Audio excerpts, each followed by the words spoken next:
In this video, we want to look at two forces. One of them we've already been introduced to, and that is the tension force.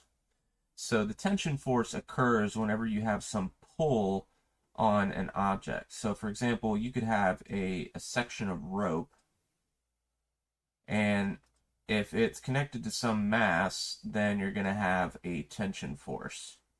So if we have some hanging mass and you have some rope, well, we know that the force of gravity, the weight force, is going to be pulling straight down. And in this case, the weight force would be equal to the mass times the acceleration due to gravity. And well, we also have an upward force. So there's a force that's pulling upward here, and we call this the tension force. And it is pulling upwards, and it is the Newton force pair that is balancing out this weight force if this mass is not moving, if it's just hanging here. And what this is physically, if we zoom in and we look at the molecules of the rope, well, they're connected with little spring-like bonds between other molecules. And there's going to be whole chains of these that make up this solid of the rope, and they'll be connected to other molecules left and right and above them.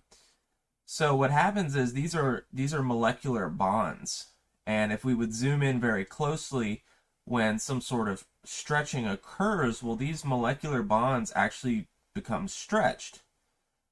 And that's basically all the tension force is. It is the stretching of molecular bonds that's happening at the very small, very, very small, we call quantum level, on the level of atoms and molecules. So this tension force is pulling upwards, and the weight force would be pulling downwards, and that's what's causing these bonds to stretch. You can think of them as like little springs. So that's what the tension force is. And in this case, for this specific case here where we have this mass hanging from a rope, well, in this case, the tension force is equal to the weight force. Just in this case where we have this mass that's hanging, that's not moving or accelerating, it's just hanging there, it's not moving.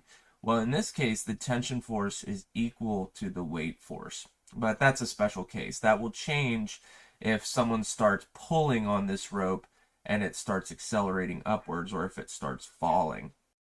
So this is the tension force.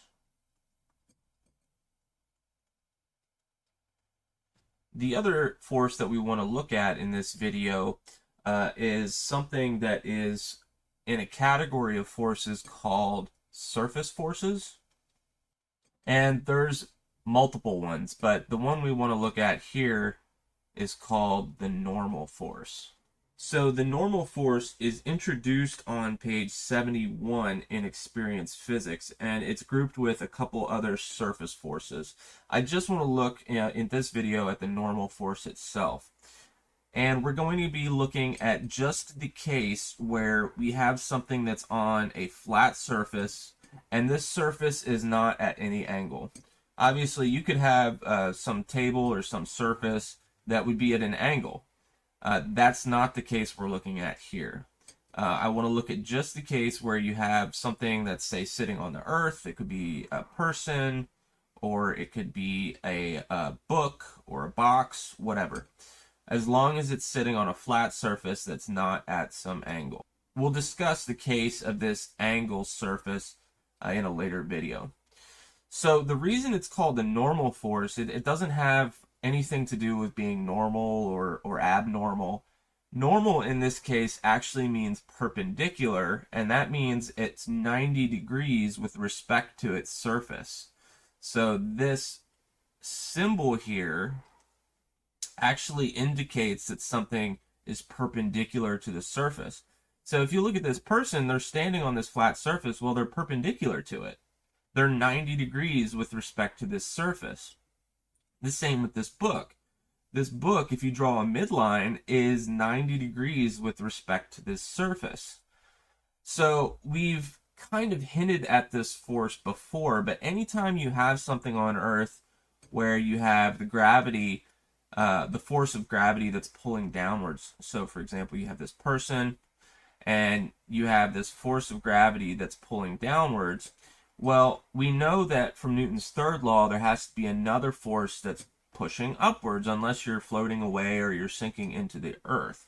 So we have this weight force that's pointing downwards, and we have this other force that's pointing upwards.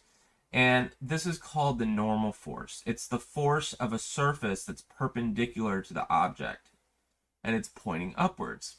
Other textbooks will sometimes write this as F sub n for the normal force. Both of these are the same. And oftentimes, if you have something that's just not moving in the vertical direction, so right now, this direction would be the positive y direction, and this would be the negative y direction. If you have something that's not changing direction, that's in the vertical direction, that's not changing its height, well, then the normal force very often equals the weight force. When we look at the case of an angled surface, that is not true. But in the special case where you have a horizontal surface, the normal force equals the weight force.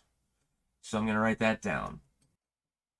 So for a horizontal surface, the normal force equals the weight force. It has to. It has to be equal and opposite unless you're sinking or somehow floating above the earth. Again, normal just means perpendicular to. So here in this case, for the angled surface, you would be standing like this, and with respect to the horizontal line, you are now not perpendicular. You would be off at some angle, whatever this angle might be. It could be theta. So normal forces, we're referring just to the objects that are perpendicular to some surface. We're going to get into more surface forces. There's quite a few of them. But I wanted to introduce you to this special case where the normal force, the upward force pushing from a surface that's pushing against you, is equal and opposite to the weight force when you're standing on a horizontal surface.